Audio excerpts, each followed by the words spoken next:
இலங்கையில் இடம்பெறும் செய்திகளாகட்டும், உலக நாடுகளில் இடம்பெறும் செய்திகளாகட்டும், நாங்கள் அடிக்கடி கேள்விப்படும் ஒரு சொல் இந்த போதைப் பொருள்.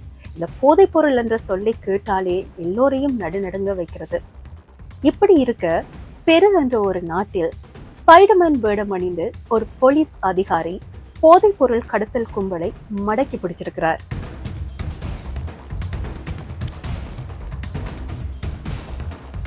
சவுத் அமெரிக்க நாடுகளில் ஒன்றான பெருவில் ஹாலோவீன் கொண்டாட்டங்களுக்கு இடையில் இந்த போதைப் பொருள் கடத்தலை தடுக்க அதிரடி சோதனை நடைபெற்றுள்ளது.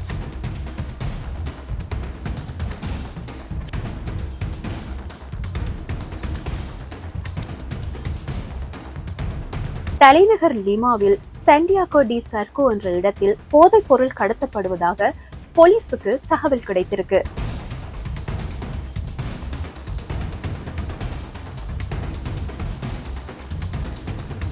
இதனை அடுத்து ஒரு போலீஸ் அதிகாரி ஸ்பைடர்மேன் வேடம் அணிந்து இந்த தேடுதல் நடவடிக்கையில் ஈடுபட்டிருக்கிறார்.